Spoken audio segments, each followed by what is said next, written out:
வணக்கம்.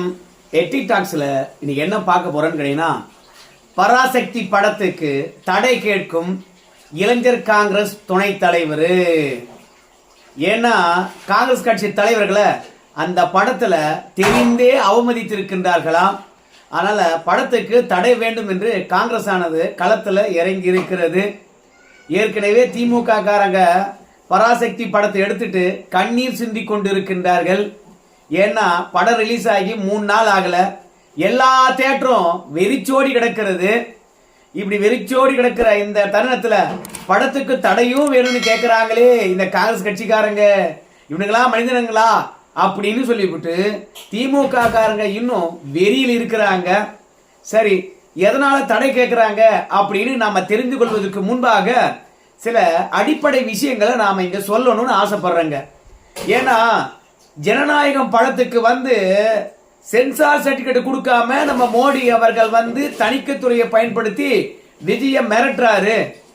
பாருங்க, தமிழக மக்களுடைய கருத்துரிமையை உன்னால நசுக்கவே முடியாது, அதுல வெற்றியும் பெற முடியாது அப்படின்னு கண்டித்து நம்முடைய ராகுல் காந்தி அவர்கள் மோடிக்கு எதிராக ட்வீட் போட்டிருக்காரு. ஜனநாயகம் படத்துக்கு ஆதரவாக பாத்தீங்கன்னா குரல் எழுப்பியிருக்கின்றார் ராகுல் காந்தி. ஆனா அந்த மனுஷனை பொறுத்த வரைக்கும் இங்க பராசக்தி என்ற ஒரு படம் எடுத்திருக்காங்க. அந்த படத்துல காங்கிரஸ் கட்சி தலைவர்களை வச்சு செஞ்சிருக்கிறாங்க, உண்மைக்கு புறம்பா பேசியிருக்கிறாங்க. அப்படியே மோடியை கண்டிக்கின்ற அதே தோணியில, ஏம்பா ஸ்டாலினையா எங்க கூட்டணியில் தானே இருக்கிற, கூட்டணிக்குள்ள இருந்து கொண்டே கூட்டணியை பலவீனப்படுத்தலாமா, எங்க தலைவர்களை வரலாற்று நாயகர்களை உண்மைக்கு புறம்பாக இப்படி சித்தரிக்கலாமா, இப்படி அசிங்கப்படுத்தலாமா, இப்படி ஒரு படம் இப்ப எடுத்தே ஆக வேண்டுமா, உன் பெருமையை பேசுறதா நினைச்சுக்கிட்டு எங்க தலைவர்களை எங்க குடும்ப உறுப்பினர்களை காரி துப்பிட்டியே பொது வெளியில, உனக்கு நல்லா இருக்குமா, எத்தனை நாள் வஞ்சம் வச்சிருந்த அப்படின்னு ஜனநாயகன் படத்துக்காக கேள்வி எழுப்பின ராகுல் காந்தி திடீர்னு பராசக்தி படத்துக்கு கேள்வி எழுப்ப மறந்துட்டார் போல இருக்குது. மொத்தத்துல அரசியல் இதெல்லாம் சகஜமப்பா அப்படின்னு சொல்ற மாதிரி தான் இருக்குது. அதாவது வடிவேல் ஒரு படத்துல நம்முடைய சத்யராஜுக்கு கோவை சார்ல இடத்துல ஒரு சாக்கு போக்கு சொல்லுவார். அவன் என்ன கண்டபடி திட்டுவான், அவனை நான் மோசமா திட்டுவேன் அப்படின்னு சொல்லிவிட்டு பேசுவார்ல, அந்த மாதிரிதான் இருக்குது. காங்கிரஸ் கட்சிக்காரங்களை திமுக காரங்க படம் எடுக்கிறேன்னு சொல்லிவிட்டு காரி திட்டிருக்காங்க. அதே மாதிரி அண்ணாமலைக்கு எதிராக நான் பேசுறேன்னு சொல்லிவிட்டு ஒட்டுமொத்த தமிழர்களையும் கேவலப்படுத்தி இருக்கிறாங்க ராஜ் தாக்கரே, உத்தவ் தாக்கரே மற்றும் ஆதித்ய தாக்கரே. ஆனா 24 மணி நேரமும் தமிழை காப்பாற்ற போறேன், தமிழ் மக்களை காப்பாற்ற போறேன், தமிழ்நாட்டை தலைகுனிய விட மாட்டேன். அதாவது கொரோனா தொடர்ந்து நம்மளை தாக்கணும் எப்படி இருக்கும், அந்த மாதிரி பாஜக தமிழ் மக்களையும் தமிழர்களையும் வாட்டி வதைக்கிறது அப்படின்னு பொங்கல் வாழ்த்துல அவங்களுடைய தொண்டர்களுக்கு கடிதம் எழுதுகின்ற நம்ம முதலமைச்சர், கொரோனாவுடன் பாஜகவை சேர்த்து விமர்சிக்கின்ற நம்ம முதலமைச்சர், என்னடா மகாராஷ்டிராவில் அண்ணாமலை அப்படி என்ன பேசிட்டாரு, அண்ணாமலைக்கு உனக்கும் பஞ்சாயத்து இருந்தா அண்ணாமலை நீ திட்டு தீரு, நாங்க கேட்க மாட்டோம், நாங்களே அண்ணாமலை வச்சுதான் செஞ்சிட்டு இருக்கோம். ஆனா அண்ணாமலை தமிழன் என்பதனால ஒட்டுமொத்த தமிழர்களையும் கேவலமா பேசுறியே மகாராஷ்டிரக்காரங்களை, உங்களுடைய மொழியும் உங்களுடைய இனமும் உங்களுடைய மக்களும் உங்களுடைய நகரமும் உனக்கு எப்படி முக்கியமோ அதே மாதிரி என் மக்கள் என் மாநிலம் எனக்கு முக்கியம் இல்லையா? அண்ணாமலை திட்டத்தை பத்தி நான் கேட்க மாட்டேன். மகாராஷ்டிரா இருக்கக்கூடிய மும்பையை பத்தி அவர் தப்பா பேசினாரா ரைட்டா பேசினாரா என்பது உங்களுக்குள்ள விவாதம், உங்களுக்குள்ள பிரச்சனை. அதுல ஏன்டா நீ தமிழனை கொண்டு அசிங்கப்படுத்துற? அதுலயும் இந்த ராஜ் தாக்கரே பொறுத்த வரைக்கும் கடந்த காலங்கள்ல இந்த தமிழ்நாட்டில் இருக்கிற பசங்க வட இந்தியன்களை கேவலமா பேசினானுங்க. இப்போ தென்னிந்தியாவில் இருக்கக்கூடிய மகாராஷ்டிராவில் இருக்கக்கூடிய மும்பையை பற்றியும் மும்பை வாசிகளை பற்றியும் தப்பா பேச ஆரம்பிச்சிட்டானுங்க அப்படின்னு சொல்லிவிட்டு, அப்புறம் என்னது ரசகுல்லா வாழா அப்படின்னு சொல்லிவிட்டு ஏடாகுடமாக ஒருமையில பேசி தீர்த்திருக்காங்க தமிழர்களை. அது மட்டும் இல்ல, எங்க அப்பா தமிழர்களை ஓட ஓட விரட்டி அடிச்சாரு மகாராஷ்டிராவில இருந்து, மறந்து போச்சோ அப்படின்னு சொல்லிட்டு ராஜ் தாக்கரேவும் உத்தவ் தாக்கரேவும் ஆதித்ய தாக்கரும் பாத்தீங்கன்னா தமிழர்களை அவமானப்படுத்தி இருக்கின்றார்கள். தமிழுக்காகவும் தமிழ் மக்களுக்காகவும் வாழக்கூடிய நம்ம முதலமைச்சர் ஐயா ராஜ் தாக்கரே கிட்ட கொஞ்சம் ஒரு வார்த்தை கேட்கலாம் இல்லையா?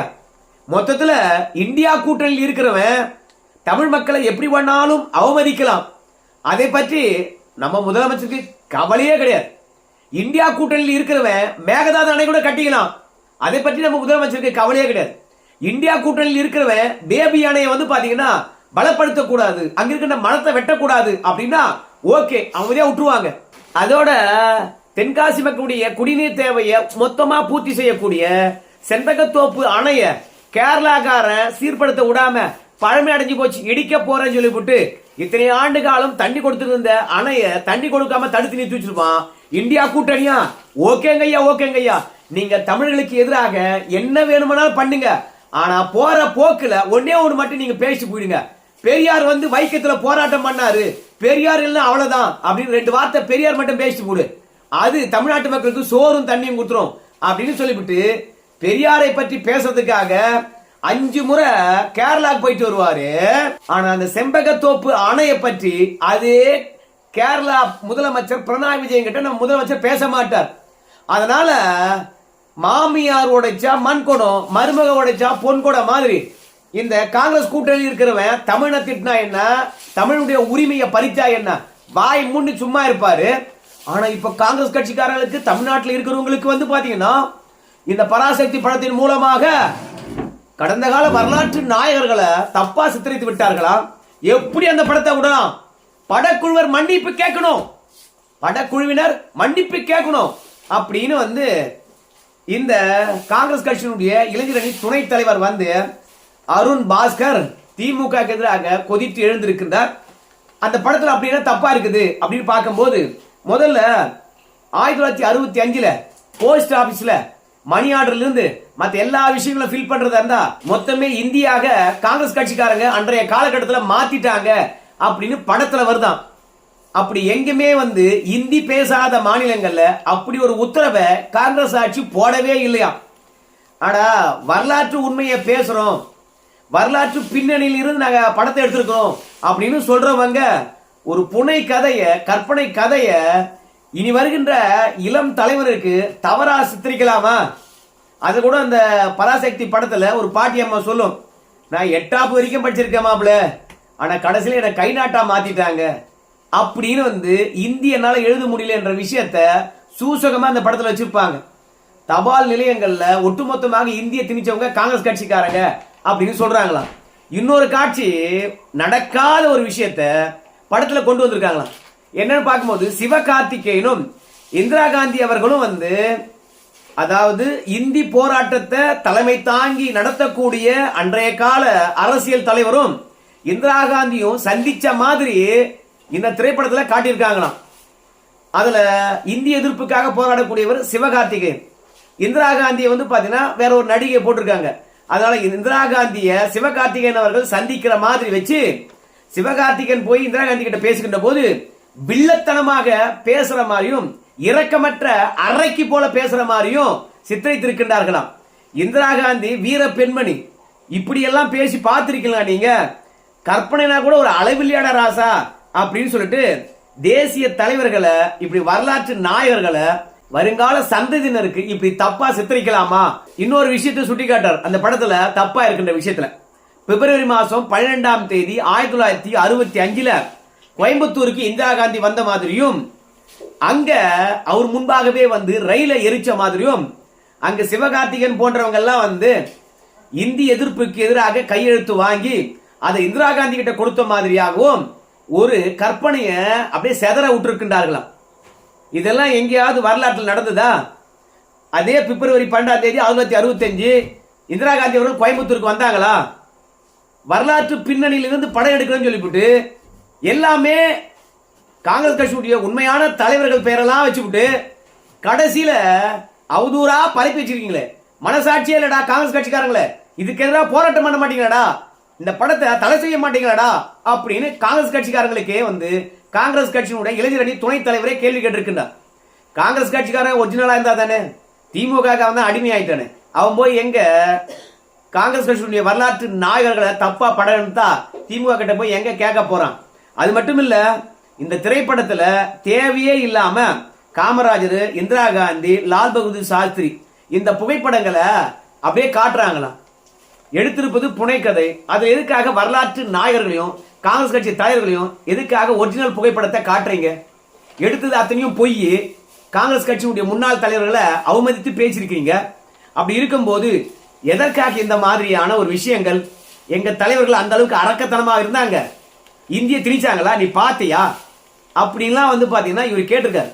அது மட்டும் இல்ல, பொள்ளாச்சியில இந்திய எதிர்ப்புக்கு எதிராக போராடின 200 பேரை அன்றைக்கு மத்திய அரசாங்கத்தில் இருக்கக்கூடிய காங்கிரஸ் கட்சியும் மாநிலத்தில் இருந்த காங்கிரஸ் கட்சியும் ஒன்னா சேர்ந்துக்கின 200 பேரை துடிக்க சுட்டு தள்ளிட்டாங்களாம்.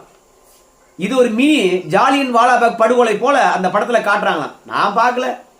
இந்திய எதிர்ப்புக்கு எதிராக காங்கிரஸ் கட்சிக்காரங்க சுட்டு தள்ளினாங்களா, இல்ல விவசாய போராட்டத்துக்காக சுட்டு தள்ளினாங்களா என்ன தெரியாது. ஆனா காங்கிரஸ் கட்சிக்காரங்க பொள்ளாச்சியில 200 பேரை சுட்டு தள்ளுற மாதிரியான காட்சி வச்சிருக்காங்களா? எப்படா இதெல்லாம் பார்த்துட்டு தமிழக மக்கள் காங்கிரஸ் இருக்கின்ற கூட்டணிக்கு ஓட்டு போடுவான் அப்படின்னு கேட்கிறாரு. அது மட்டும் இல்ல, காங்கிரஸ் கட்சியினுடைய கொடிய இந்த திரைப்படத்துல எரிக்கிற மாதிரியான காட்சி வச்சு திணிச்சிருக்காங்களாம். அந்த படத்துக்கு சம்பந்தமே இல்லையா? எதுக்காக காங்கிரஸ் கட்சியினுடைய கொடியை எரிக்கிற மாதிரி பாத்தீங்கன்னா படம் எடுக்கணும்? அவ்வளவு தத்ரூபமாகவா நீங்க பாத்தீங்கன்னா படம் எடுத்திருக்கீங்க? இந்தியாவை வளப்படுத்தினவங்க, வருங்கால தலைமுறைக்கு வழிகாட்டினவங்க, நம்ம நாட்டை பாதுகாப்பா வழிநடத்தி வந்தவங்க, அவங்களை பற்றி எல்லாம் பேசுகின்ற போது அடுத்து வருகின்ற இளம் தலைமுறையினருக்கு எப்படியெல்லாம் பாத்தீங்கன்னா காங்கிரஸ் தலைவர்களை கொண்டு போய் சேர்க்கணும். ஒட்டுமொத்தமாக திராவிடர்கள் தான் புனிதர்கள் மாதிரியும், ஏதோ காங்கிரஸ் கட்சிக்காரங்க ஒட்டுமொத்தமா தமிழகத்துக்கு அநியாயத்தை பண்ண மாதிரியும் சித்தரித்திருக்கிறீங்களே. இந்தி எதிர்ப்பு என்கின்ற போது பாஜக மட்டும்தான் ஞாபகத்துக்கு வருமா? ஏன்னா இன்றைய காலகட்டத்தில் பாஜக இந்திய திணிக்குதான், அது மட்டும்தான் ஞாபகத்துக்கு வரும் என்ற அடிப்படையில் இந்த படத்தை எடுத்து விட்டுருக்காங்க போல இருக்குது. தேர்தலில் பாத்தீங்கன்னா இது வெற்றிக்கு உதவும் என்று கமலஹாசன் பேசி தீக்கிறார். அது மட்டும் கிடையாது, உடனடியாக இந்த படத்தை தடை பண்ணுங்க, அப்படிலாம் மன்னிப்பு கேளுங்க, இல்லைன்னா சட்டபூர்வமான நடவடிக்கை நாங்கள் எடுப்போம். என்ன நினைச்சிட்டு இருக்கீங்க நீங்க? கூட்டணியில் இருப்பதனால எல்லாத்தையும் விட்டு கொடுத்துடணுமா என்ன? ஏடா நினைச்சிருக்கீங்க அப்படின்னு படத்துக்கு தடை கேட்டிருக்காங்க. ஆனா இந்த படம் எடுத்தவங்களை பொறுத்த வரைக்கும் என்ன சொல்றான்னு கேட்டீங்கன்னா, பெரிய பெரிய திரைப்பிரபலங்கள்லாம் படத்தை பார்த்துட்டு சூப்பர், வாவ், இரண்டாவது பார்ட்ல சிவகார்த்திகேயன் சூப்பரா ஜெயிச்சிருக்காரு அப்படின்னு சொல்றாங்க. ரெண்டாவது, இந்த படமானது 3 நாள்ல 50 கோடி சம்பாதிச்சிச்சு. அப்பா சில்வர் ஜூபிலியா அப்படிலாம் பாத்தீங்கன்னா மிகைப்படுத்தி இந்த படத்தை பத்தி பேசிட்டு இருக்காங்க. ஆனா காங்கிரஸ் கட்சிக்காரங்க இதை கழுவி ஊத்திருக்காங்க.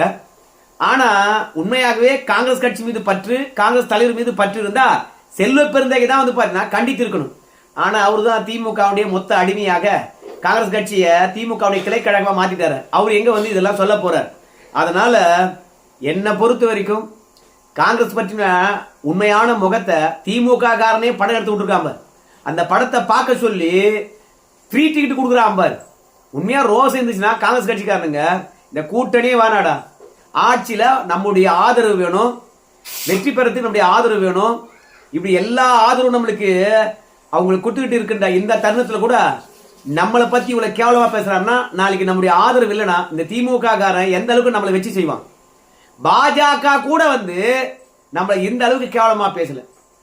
அதனால தயவு செய்து திமுக கூட்டணியே வேணாம் என்ற முடிவுக்கு பல காங்கிரஸ் கட்சி தொண்டர்களும் கீழ்மட்ட நிர்வாகிகளும் வந்திருக்காங்க. அந்த படமே வேணாம் என்று இளைஞர் காங்கிரஸ் கட்சியுடைய துணைத் தலைவர் சொல்லியிருக்கிறாரு. படத்தை தடை பண்ணுவாங்களா, இல்ல மன்னிப்பு கேட்பாங்களா? அதுவும் படம் பாத்தீங்கன்னா எக்கச்சக்கமா பணத்தை வாரி கொட்டுதாம. அப்படி கொட்டுறதுனால இந்த படத்தை எப்படி தடை பண்ணுவாங்க? சென்சார் போர்டுல ஏகப்பட்ட காட்சிகளை நீக்கிட்டாங்க. அந்த காட்சிகளை நீக்கலன்னு வச்சுங்களேன், இந்நேரம் காங்கிரஸ் திமுகவுக்கு சண்டே வந்துட்டு இருக்கும். ஏதோ பாஜக காரன் பொறுத்த வரைக்கும் இந்த காட்சியெல்லாம் வேணடா சாமின்னு சொல்லிட்டு நல்லெண்ணத்துடன் 24 துண்டுகளாக வெட்டி எடுத்து விட்டு இப்ப இருக்கின்ற படத்தை ஒளிபரப்பு பண்ணிடுறான். இப்போ ஒளிபரப்பு பண்ண இந்த படமும் பாத்தீங்கன்னா மோசமா இருக்குதான் காங்கிரஸ் கட்சி தலைவருக்கு எதிராக. எனக்கு ஒன்னே ஒன்று தான் ஞாபகம் வருது. பொன்னியின் செல்வம் படம் எடுக்கணும்னு சொல்லிவிட்டு உண்மைக்கு புறம்பாக இந்து மதத்துக்கு எதிராக படம் எடுத்து வச்சிருந்தாங்க. அந்த தருணத்துல இந்து ஆதரவாளர்கள்லாம் கேட்டாங்க, ஏண்டா இந்து மதத்தை இவ்வளவு கேவலப்படுத்தி வச்சிருக்கிற? ஆனா தெலுங்குல பாத்தீங்கன்னா சரியா படம் எடுக்கிற இந்த பொன்னியின் செல்வம் படம், ஆனா தமிழ்ல வருகின்ற போது மட்டும் ஏண்டா இந்த மாதிரி கேவலமா படம் எடுத்து வச்சிருக்க அப்படின்னு சொல்லுகின்ற போது இந்த காங்கிரஸ் கட்சிக்காரங்க தான் கலையா பார்க்கணும், திரைப்படத்தை திரைப்படமா பார்க்கணும், கருத்துரிமை இல்லவே இல்லையா கலைத்துறையில அப்படின்னு கேட்டாங்க. இன்னைக்கு காங்கிரஸ் பற்றி கழுவி திமுக காரனே ஊத்தும் போது இப்போ இந்த படத்தை தடை பண்ணணுமா? இப்போதெல்லாம் கருத்துரிமை இல்லையா? அவனுக்கு வந்த ரத்தம் நம்மளுக்கு வந்த தக்காளி சட்னியா? அதனால திமுக காரன் டைமை பார்த்து தான் காங்கிரஸ் கட்சிக்காரன் வச்சு செஞ்சிருக்காங்க. சரி நண்பர்களே, உங்க கருத்தை சொல்லுங்க. இந்த பராசக்தி படம் தடை பண்ணணுமா இல்ல அப்படியே ஓடணுமான்னு சொல்லிட்டு. நன்றி. இன்னொரு நல்ல வீடியோவில் சந்திக்கலாம்.